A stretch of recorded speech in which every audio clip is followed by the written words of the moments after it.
Feminismo en la teoría política. Paro Nacional 2021 en Colombia.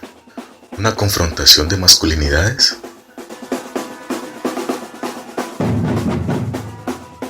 Desde el 28 de abril, Colombia se vio atravesada durante 3 meses por una crisis social sin precedente alguno en su historia. Algunos medios de comunicación la catalogaron como un estallido social. Las calles de muchas de las ciudades y municipios del país fueron el escenario de multitudinarias expresiones de protesta social que rechazaban la realidad a la que el gobierno colombiano estaba sometiendo a la mayoría de la población. El uso desproporcionado de la violencia, el uso brutal, inhumano y criminal de los cuerpos policiales del Estado fue la respuesta que el gobierno dio a las voces que ejercían su derecho constitucional a la protesta. Según el reporte del Instituto de Estudios para el Desarrollo y la Paz, INDEPAZ, y Temblores ONG, desde el 28 de abril hasta el 28 de junio de 2021, en el marco del paro nacional se habían presentado 44 asesinatos con presunta autoría de la fuerza pública. Este reporte contabiliza un total de 3.486 casos de violencia policial, conformado por 83 víctimas de violencia ocular, 1.832 detenciones arbitrarias, 1.468 casos de violencia física y 28 casos de violencia sexual. Pero, ¿por qué en su mayoría fueron hombres los que murieron en las confrontaciones que se presentaron entre la fuerza pública y los manifestantes? El profesor Darío Muñoz puede aportar a la comprensión de este fenómeno, cuando expone que existe una vinculación afectiva de la población colombiana con una exaltación a la hegemonía de las masculinidades bélicas. Hoy, las Fuerzas Armadas de Colombia, el Ejército de la Patria, nuestros soldados y policías ingresan a la excelsa nómina de la historia de los héroes de la humanidad.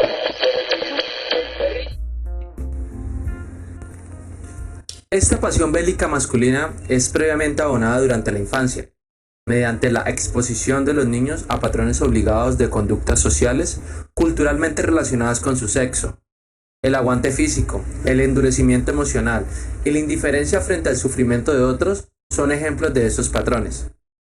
Otro aspecto importante por señalar es la adopción que la población en general hace de la exaltación del heroísmo bélico. Esta exaltación bélica puede partir de la propaganda gubernamental que promociona, produce y exalta masivamente las figuras del héroe de la patria.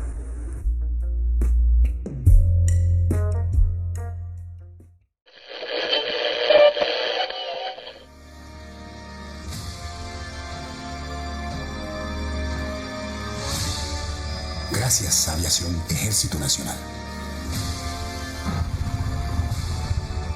15 años de historia. Los héroes en Colombia sí existen.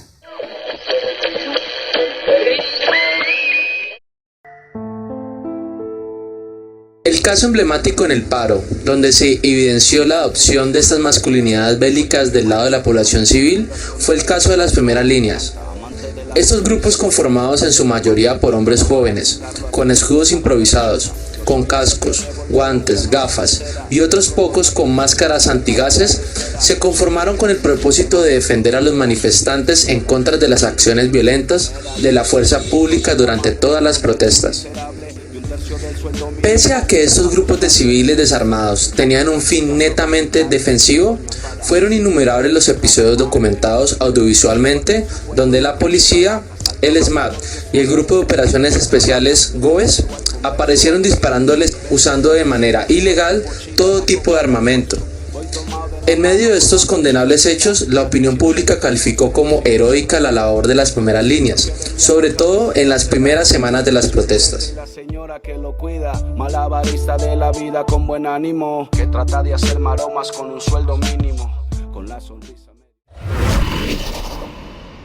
Estos muchachos son unos berracos, son unos héroes, la generación mía. Yo a la edad que tengo empecé a estudiar hace 20 años. No pude continuar, me tocó salir del país. para buscar un mejor futuro. Pero si yo no lo hago, les tocará a nuestros hijos. Piensen siempre en eso. Yo no quisiera ver a mis hijos aquí. Por eso en estos momentos estoy dispuesto a dar la vida, como los muchachos ya saben, y estoy en todos los días acá.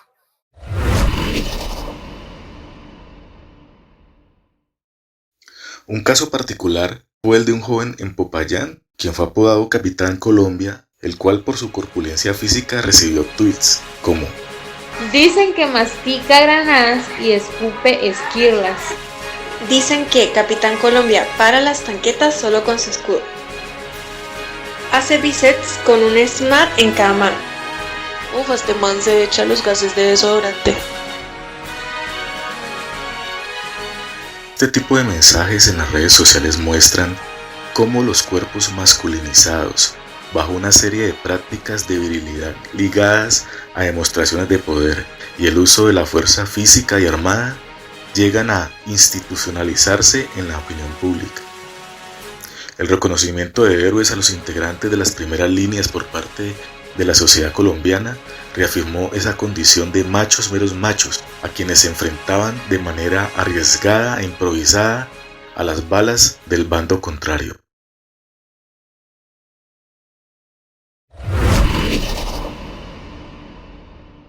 Es una relación de macho con macho, pero entonces ya el que es menos macho, entonces estos machos, meros machos, claro, tienen una relación subordinada, entonces no, entonces vos conseguís la leña, entonces vos haces eso, entonces vos apoyás la olla.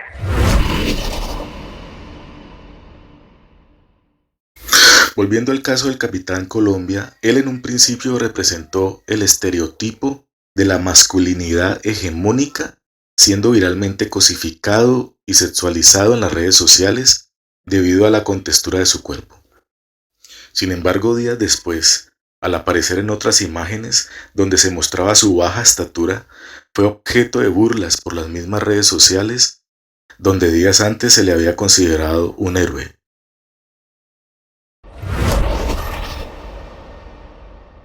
Muy grande para hacerse en la mitad. Todo que suelte cable como ni que está muy ancho este marica. Pero re bajito, ¿no?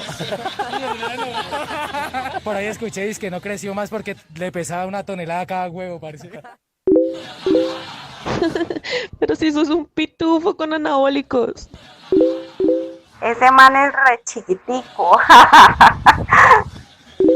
Este debería llamarse el Chapulín Colombia.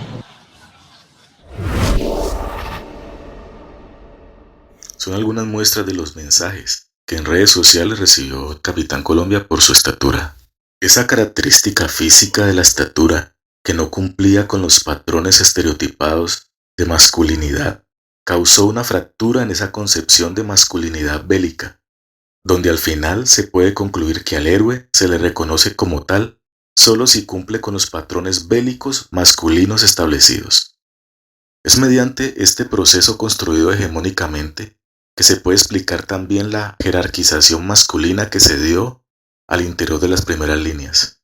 La primera línea generó unos patrones de masculinidad construidos por medio de diferentes prácticas y relaciones de alianza, de dominio y de subordinación.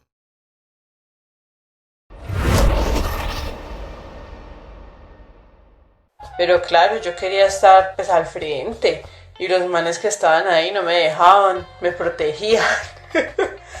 Yo era igual de alta, la verdad, que la mayoría y hasta con más estado físico. Yo pues tenía mucha disciplina, pero ellos siempre me decían no, que apoyara en la guardia o en la cocina, que porque las manos y los dedos de las nenas son mejores para hacer las papas, que porque las manos y los dedos de las nenas son mejores para hacer las papas.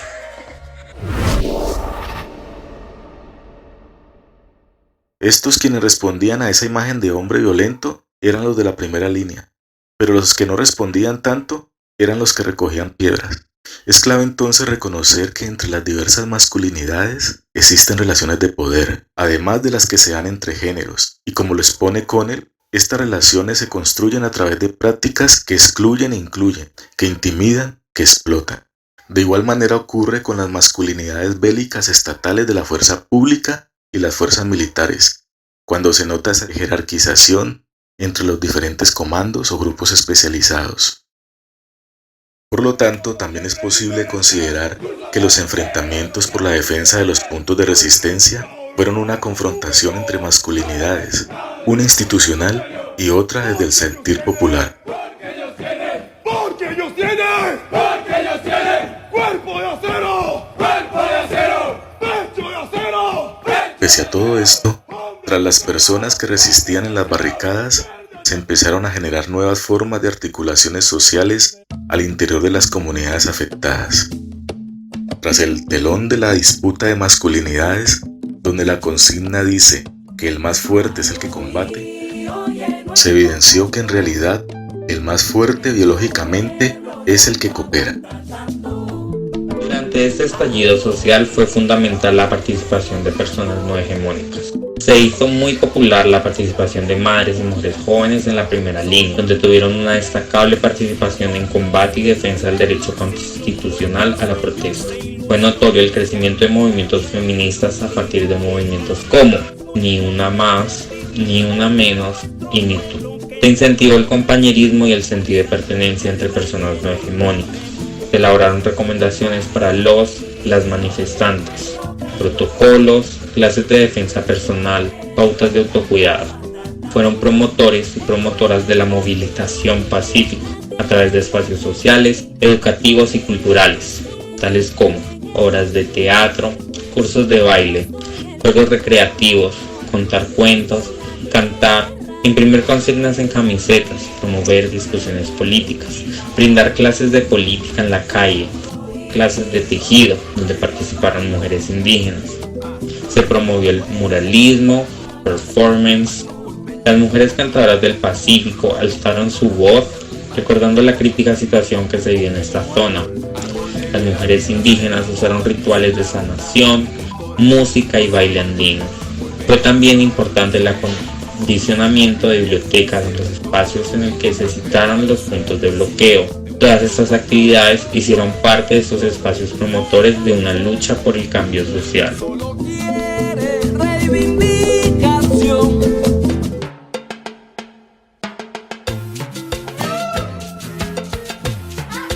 Sí, es cierto, las mujeres trasladaron la economía del cuidado a las calles.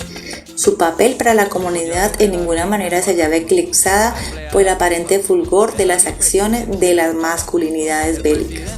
Estos brotes de violencia en la superficie recurren en parte al movimiento profundo de demandas insatisfechas de las comunidades barriales. Pero también existen otras expresiones. Expresiones diversas y multicolores son impulsadas por colectivos intergénero, de donde los estereotipos y jerarquías de las masculinidades pierden su dominio. La confrontación entre masculinidades en el paro nacional debe ser entonces entendida solo como una de la amplia amalgama de expresiones de la inconformidad social. Tal vez sea la más notoria, la que acapara las cámaras, la que arrebata más esperanzas, pero es la más pasajera de todas. La verdadera fuerza de levantamiento social puja desde adentro, con el aliento de muchas almas, y los gritos son solo señales de lo que está a punto de ver la luz. ¿Quién pierde la paz y la guerra?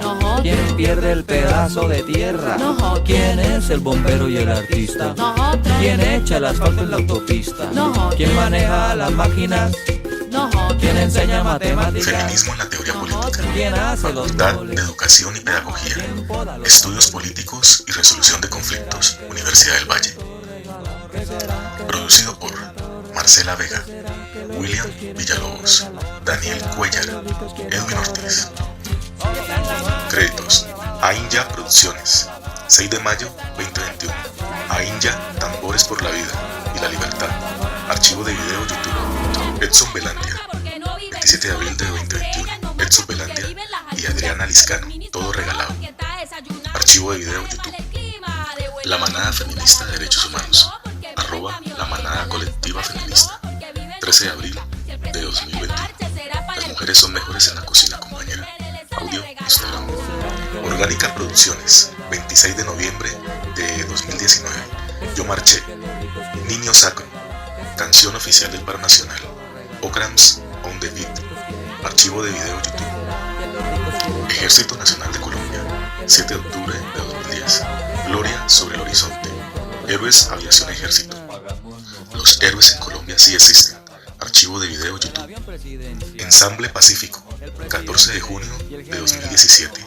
Oye nuestro canto. Archivo de video YouTube. Stacy Music, 14 de mayo del 2021. Agonía, Stacy. Archivo de video YouTube. Salvador el Raptor, 8 de agosto 2021. Cantos militares colombianos. Todas las animaciones del Cabo Valencia. Archivo de video YouTube. Conel RW 2003. Masculinidades. Universidad Nacional Autónoma de México. Muñoz Darío 2011. Masculinidades bélicas como tecnología de gobierno en Colombia. La Manzana 5-9.